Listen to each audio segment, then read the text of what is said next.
3年前，秦风跪在地上求我不要和他分手，不要离开他，但我还是毅然决然去了国外学习。3年后，学成归来的那天，在机场偶遇了功成名就的秦风，拥着他的漂亮女友。女孩满脸嘲讽，多亏了姐姐退位让贤，我才能和秦风在一起。秦风也争气，仅仅3年公司上市，就连京圈太子爷都十分看好，投了10几个亿。我笑了，绕过女孩拍了拍她的肩。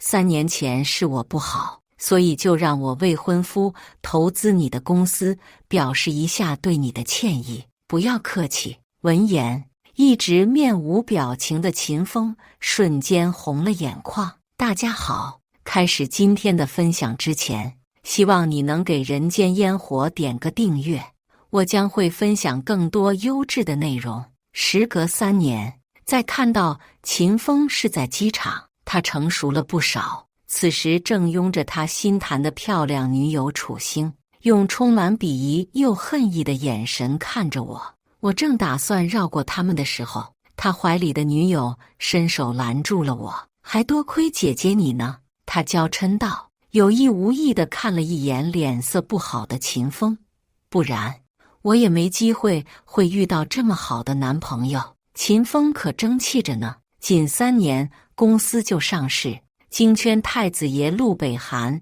都给他公司投了10几亿呢。闻言，我轻嗤了一声，刚回国就遇到了你们，够晦气的。同一时间，我的手机震动了一下，是陆北韩发来的一条语音，我丝毫不避讳，点开听。落地了吗？那声线很有磁性，还带着一丝笑意。秦风听到这句语音，整个人脸色都变了，有些咬牙切齿。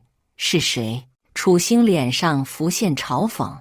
哟，这还用想，肯定是找了个新的男朋友啊。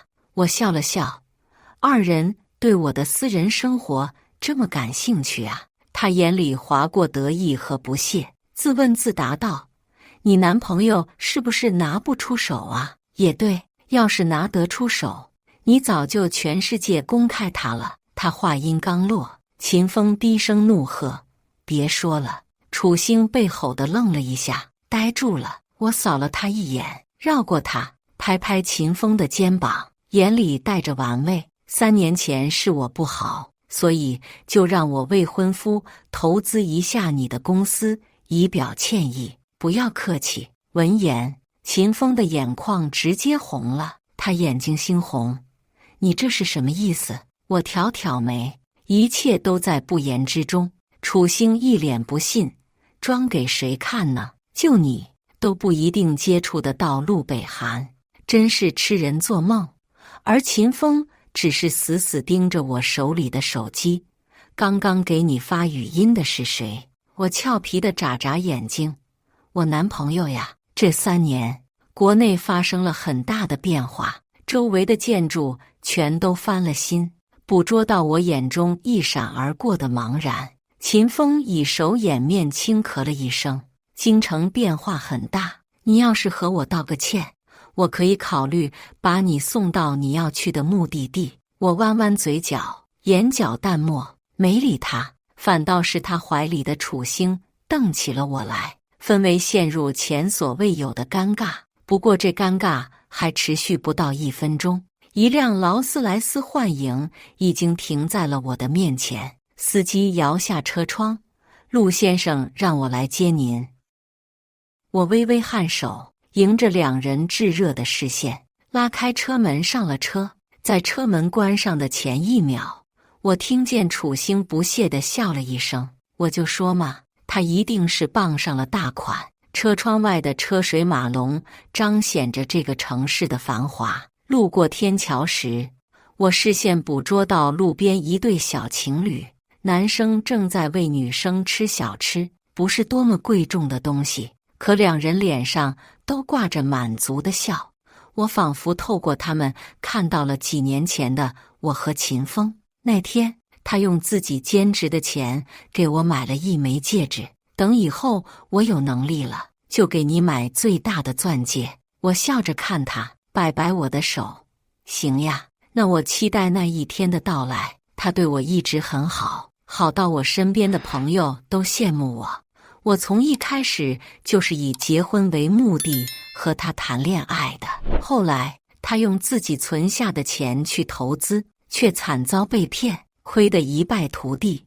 那是我们最艰难的一段时间，我陪他熬过来了，以为一切都会向好的方向发展，却不曾想，在我的亲生父母找到我的那个月，我发现了他和另一个女生暧昧，那是个青春又活泼的学妹。这对于有精神洁癖的我，无疑是巨大的打击。他和那女生说着甜言蜜语，哄她说早晚会和我分手。可回到学校，他又装出一副对我百般好的模样。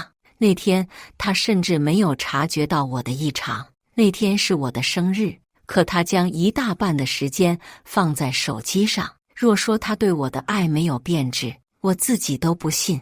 陆北涵处理完公司的事情，几乎和我同一时间到达了目的地。看到他的那一刻，我眼睛都放光了。他看见我意识，下意识牵住我的手。这是一个城中村，我一眼就看到了等在门口的养父母。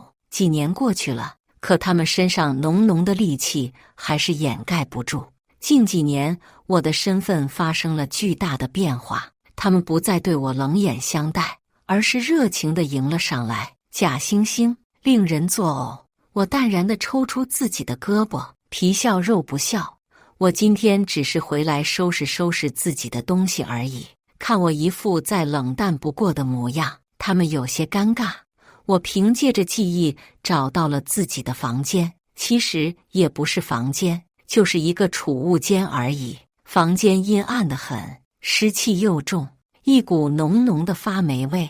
陆北涵看到我以前住的环境，整个人脸色都变了，目光可以杀死我养父母10000遍，不过只2秒，便蹲下身跟我一起找东西。却不想他碰到的第一个物品就是我和秦风的合照。照片上的我笑得很开心，扎着高马尾，比着剪刀手。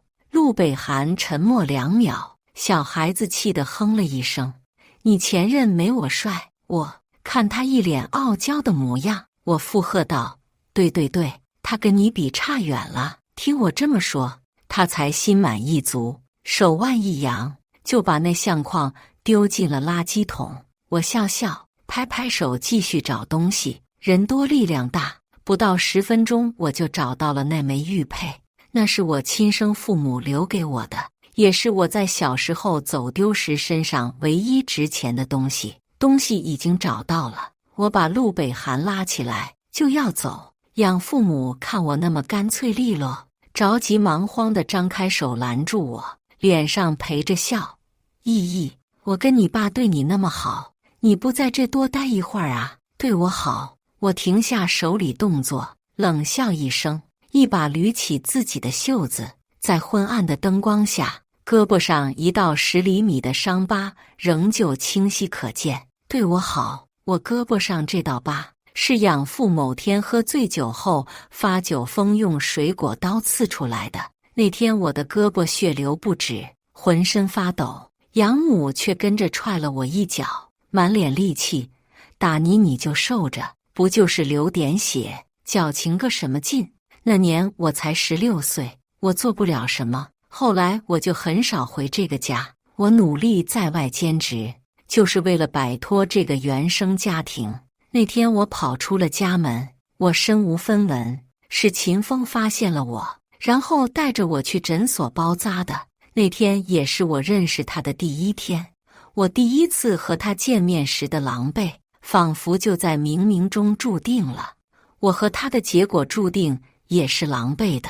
看到我胳膊上的疤，养父母吓得脸色发白。毕竟当初他们谁也想不到，在路边捡来的我，竟然会是全球500强老板的女儿。我和陆北涵径直向外走去，正准备回去的时候，秦风不知从哪儿突然冒了出来。我们顿住脚步，陆北涵眼神变得警惕，压低声音问我：“这是你前任？”我点点头，眼睛却始终盯着秦风。秦风的视线在我和陆北寒身上流转，嘴里嗫嚅着：“唐毅，你真的和别人在一起了？”我白了他一眼，把我和陆北寒十指相握的手举起来给他看。那一刻，他眼里好像有什么东西碎掉了，整个人都露出一副伤心的神情。陆北寒身体微颤了一下，直接拆穿了他：“你别装。”他是知道我和秦风的过去的。我没忍住，扑哧一声笑了出来，却又在意识到什么的时候，蓦然冷静了下来，眼睛里逐渐淬上一层冰，连带着我的声音都冷得要命：“秦风，你下次再敢跟踪我，我不介意把你送进局子。”死装什么呀？我在心里把这男人给骂了千万遍。秦风，我早就不喜欢你了，你别再来烦我。他脸色微变，还没等他说什么，陆北寒已经先一步开了口：“你现在喜欢我？”他话是对我说的，我没否认，反倒是秦风听见他说的这句话，更破防了。我们没再理他，也没理身后的养父母，上了车扬长而去。陆北寒载着我，直接把我带去了公司，美名其曰不想跟我分开。我哪能不懂他那些小心思？他把我带进公司的时候，前台那些小姑娘都看呆了，他却像是没看到似的，径直拉着我的手进了电梯。刚进办公室，他就立马反锁了门，拉下了百叶窗。我心里那股不安的情绪越来越重。果不其然，他在扭头看向我的时候，眼睛已经不太清明。我心悸了一下，他根本不给我反应的机会，把我圈外他的怀里，步步往后退，直到我的后腰抵住他的办公桌面，他才停下来，双臂一个用力，他直接把我抱坐在了办公桌上。我眨眨眼睛，故作无辜：“你干什么？”陆北寒轻笑一声，声音压得很低：“这里是公司，我能干什么？”也是哈。就当我刚刚放松下来的时候，他的唇已经贴了上来，有些口齿不清。3个月没见，很想你。我被他亲得昏天黑地的，脑袋根本消化不了他的话。不知过了多长时间，他才舍得放开我。微微停顿了几秒后，他刚想重新贴上来，我的手机铃声适时地响起，脸色瞬间变得通红。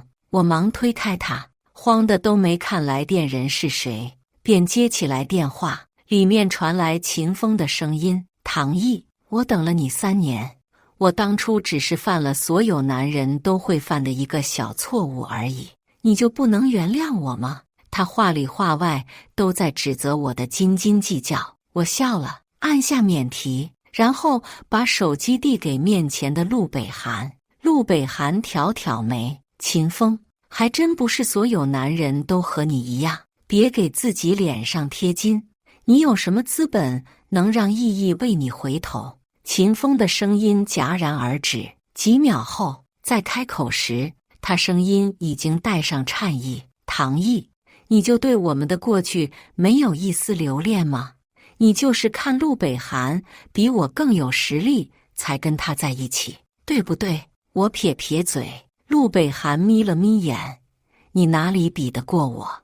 电话挂断后不到3分钟，我的手机收到了几条彩信。点开看的时候，我整个人都愣住了。秦风给我发了一堆装修好的房子的照片，点开看，无一不是阴森森的。意义，这是这些年我买下的房子，本来想等你回国后让你选一套，现在看来好像没机会了。我一阵恶寒，有点怀疑他的精神状态。陆北寒看到那些照片的时候，眼眸都更深邃了些。他是不是有精神病？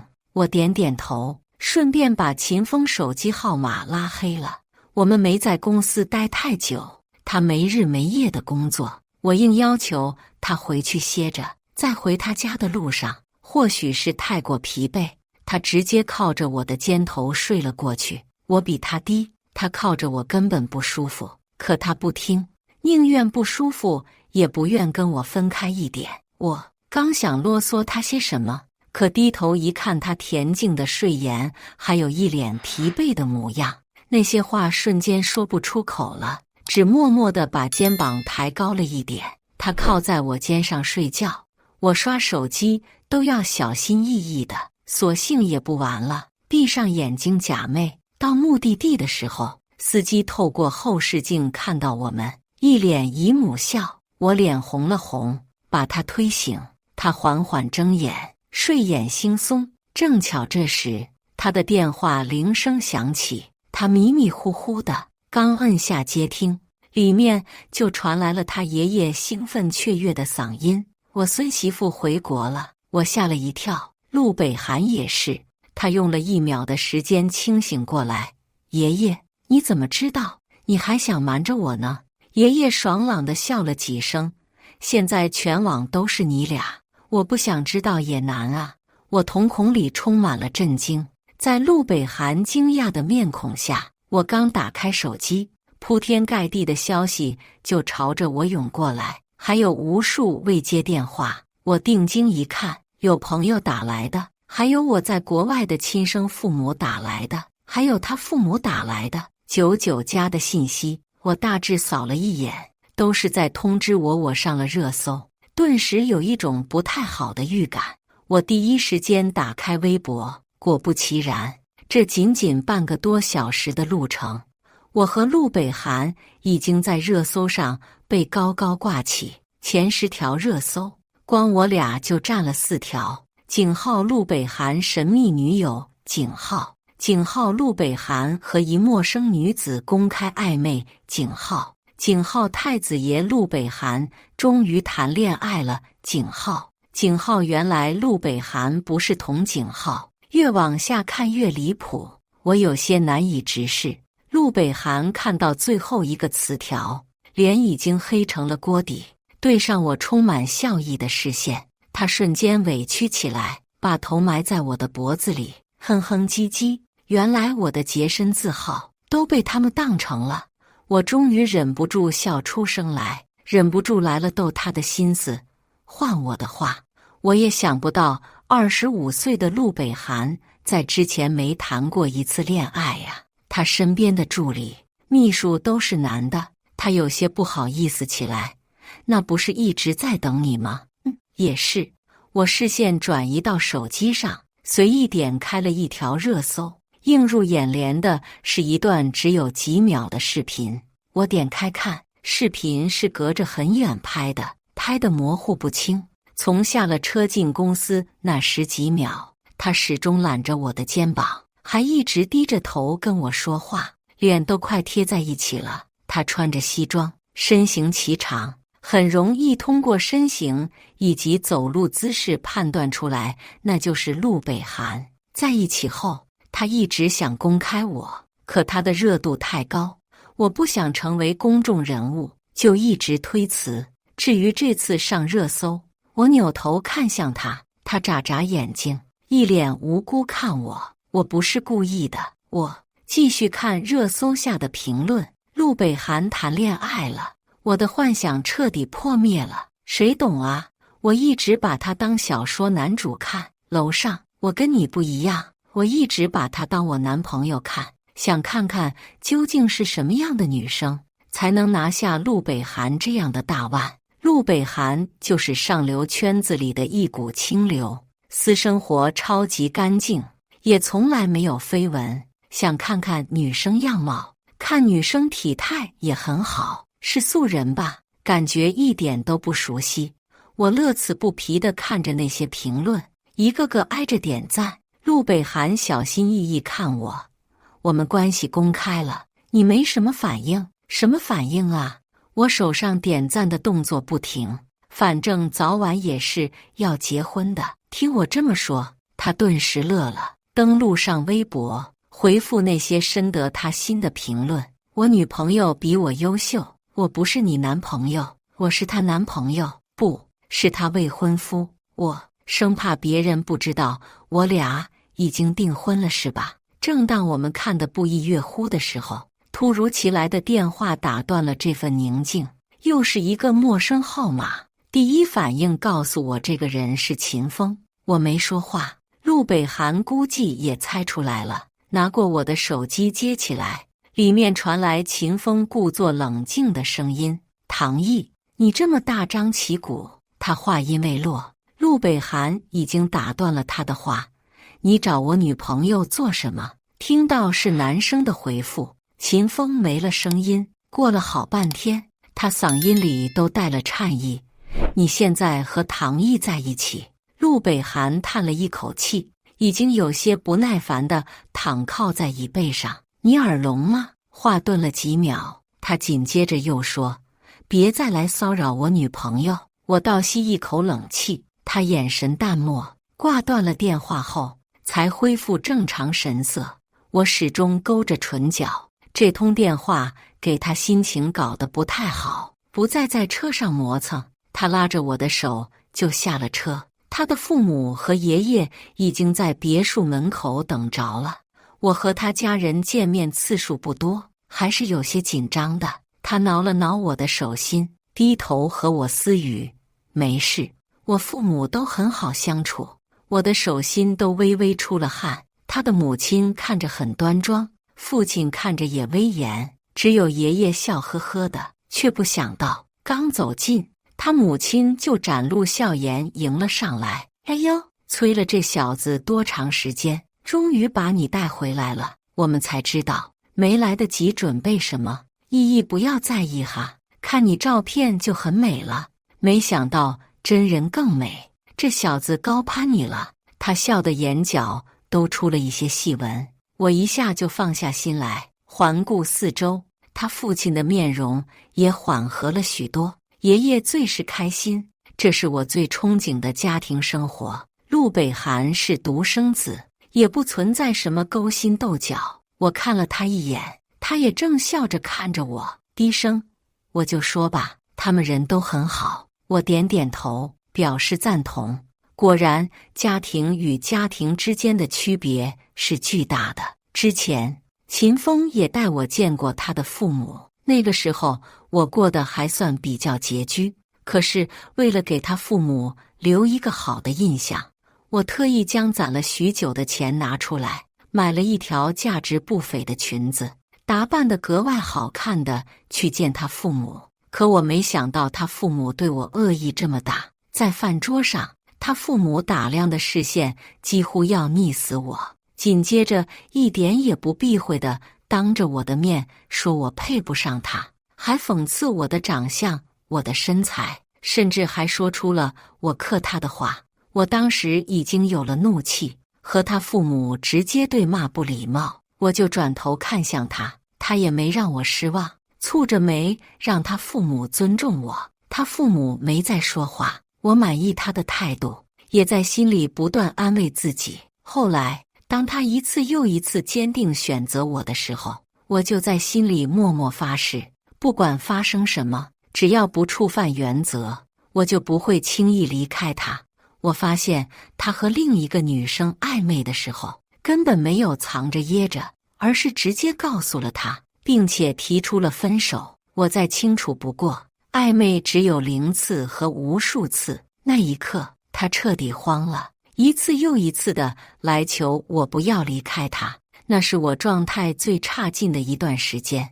那么多年的感情，不是说放下就能放下的。我一度闭门不出，直到有一天，警察同志给我打电话，说通过 DNA 比对，我的亲生父母找到了我。他们得知我的情况后，心疼地流了几天泪，提出让我去国外深造学习。我思考良久，既是为了提升自己，也是为了帮自己走出阴霾，便同意了。我走的那一天，秦风赶到了机场。那天他泪眼朦胧，甚至给我跪下了。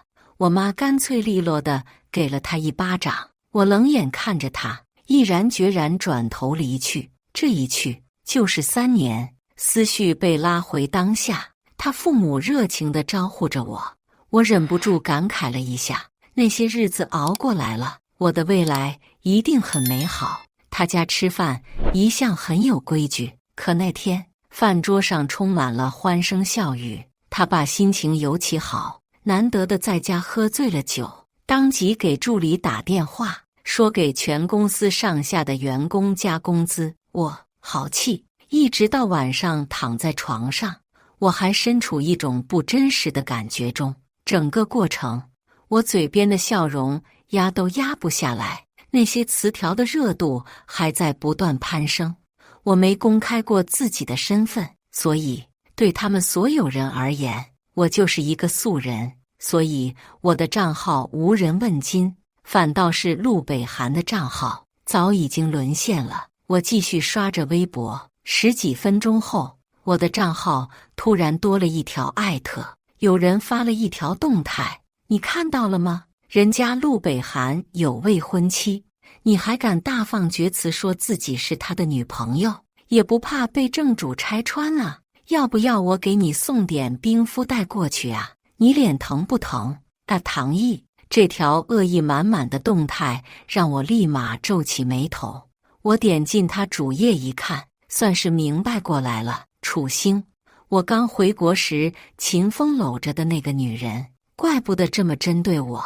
由于这条动态涉及到陆北涵，因此也立马有了很大的热度，颇有要上热搜的趋势。他这是要置我于死地呀！毕竟在他的认知里，我是一个籍籍无名的普通人，而这条动态上了热搜后，无疑会给我招黑，说不定我还会被网暴。可玩的一手好把戏，我勾了勾唇角。看来秦风也没跟他说过我的真实身份啊。不过在我面前耍这些小聪明，他还是太年轻。陆北涵头凑了过来，看到了那条动态，顿时沉下脸，护妻模式又开启了，拿出手机就要当场把我艾特出来。我吓了一跳，连忙按住他的手，对他眨眨眼，别急嘛。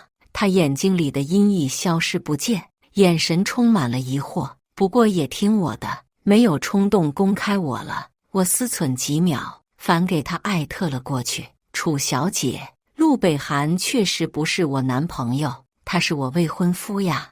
楚星，我这蹭热度的架势一出，不出几分钟，评论区就彻底沦陷了。不过几乎全是讽刺，又或者是嘲笑。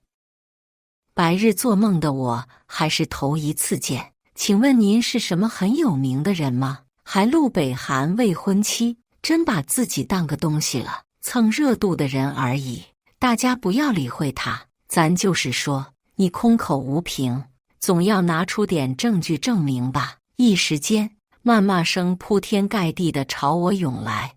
我扭头看向一旁的陆北涵，委屈地眨眨眼睛。未婚夫，他们不信我。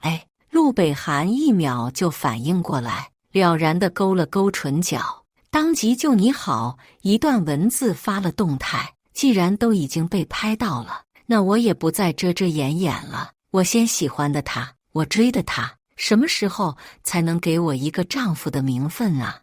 唐毅，在他的动态发出去的那一刻，我仿佛听到了万千少女心碎的声音，还仿佛听到了楚星以及那些不知情便来骂我的啪啪打脸的声音。一瞬间，我评论区下少了几百条恶评，他们都把质疑的话给撤回了。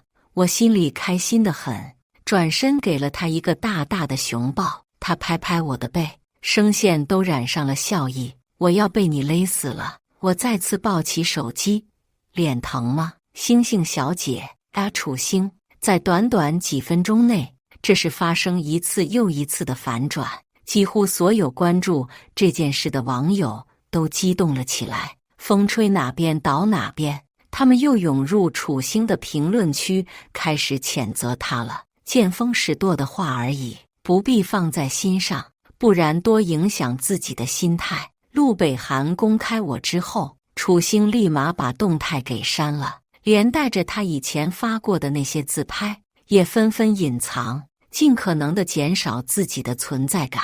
可尽管如此，我还是更愿意相信不少人会私信骂他。1周后，好几天没动静的秦风突然提出想要见我一面，我一口回绝了，和你见面会脏了我的眼。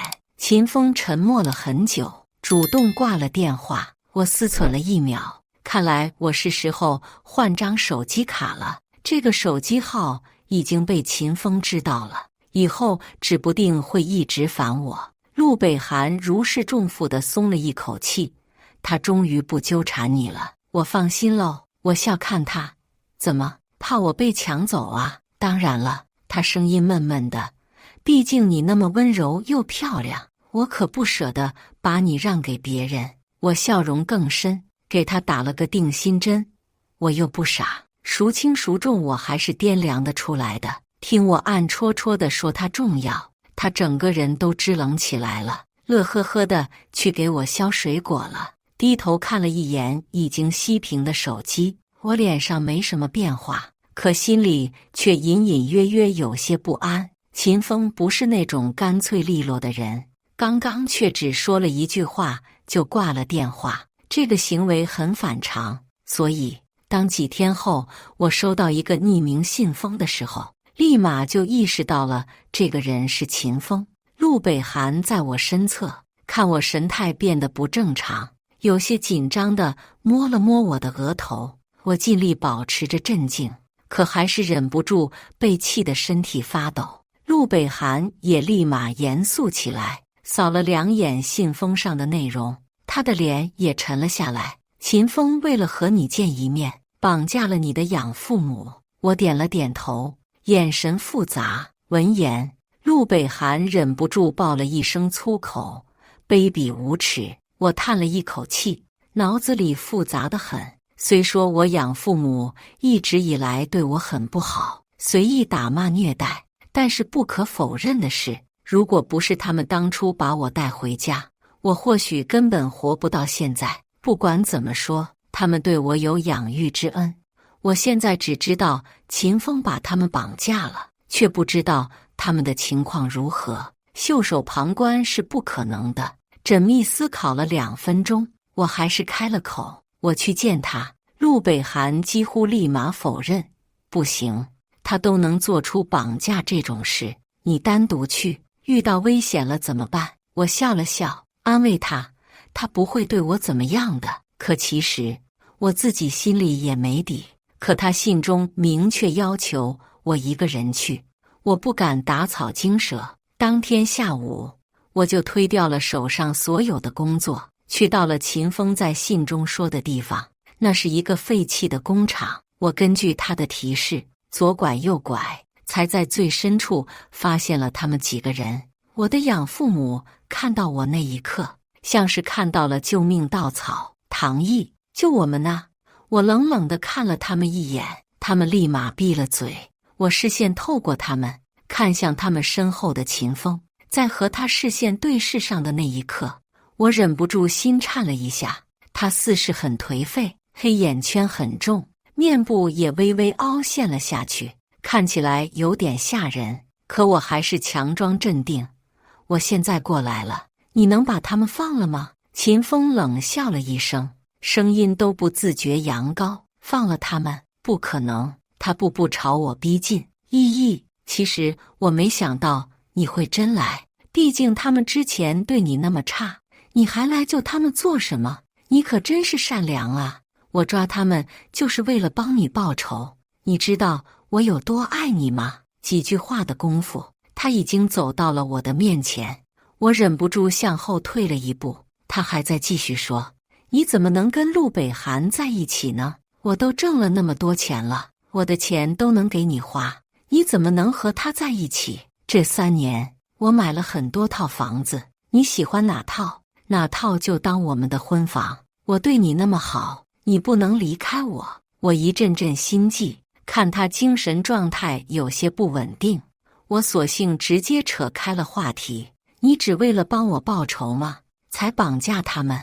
我养父母已经吓得瑟瑟发抖，仿佛是一语惊醒梦中人。秦风冷静了一点，他们在我的赌场赌钱赌输了，竟然还来和我借钱，我当然要给他们一些教训。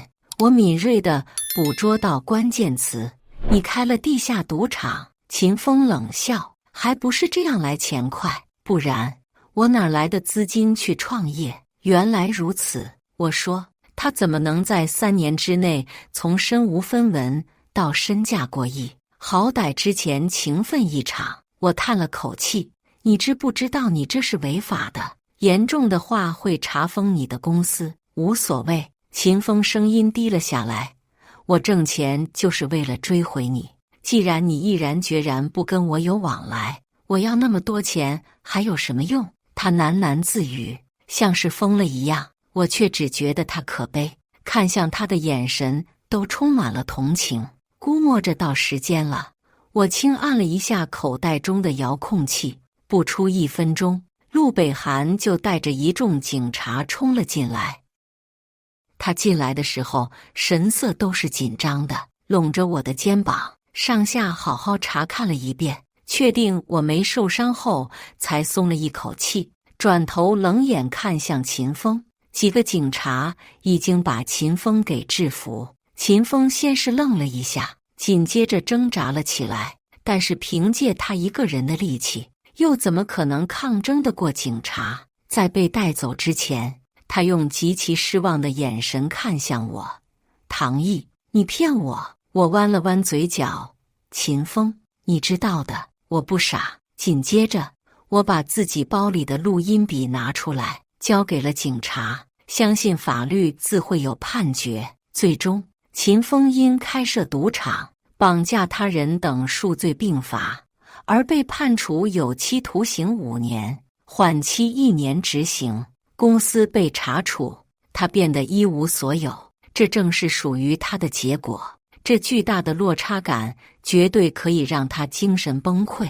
在秦风的公司正式被接手之前，陆北寒及时撤了资，当时给他的公司投资也并非我口中所说的对他愧疚，而是秦风手里的项目发展空间很大，赚钱谁不愿意呀？和陆北寒的恋情公开之后，他就彻底变了，整日有事没事就在微博上发一些我们的恋爱日常，也吸引了一大批磕我们 CP 的粉丝。有人火眼金睛，扒出我家其实也很有实力，并非一些人口中所说的门不当户不对。那段时间，我又小小的火了一把，一切都有条不紊地进行着。拍婚纱照那天，我每换一套新的衣服，陆北寒都要夸我一顿，给我足够的情绪价值。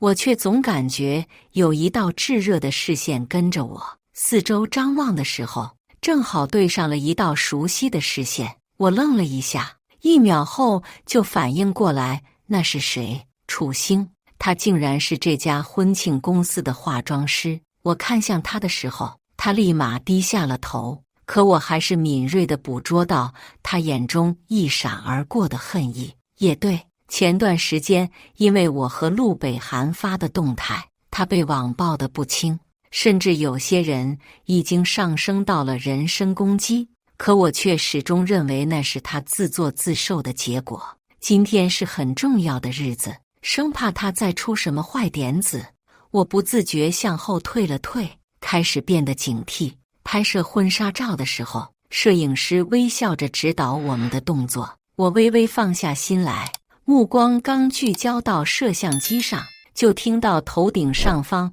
传来一点小小的声响。在这安静的环境下，原本微小的声音被放大了好几倍。我眼睛往上瞄了一眼，花门上掉出一个小小的银色的东西，我定睛一看，是一个极其锋利的刀片，那刀片下落的轨迹必然会划到我的脸。身体反应赶不上脑袋里的想法，我正欲躲开的时候，陆北寒也猛地拉了我一下，我猛地后退，猝不及防地跌入了他怀里。刀片在下一秒划过我刚才所在的地方，陆北寒低头看清掉落在地面的刀片，瞳孔猛地收缩，渗出道道冷光。目光扫向在场其他人的时候，所有人都吓得一哆嗦，摄影师吓得有些口不择言。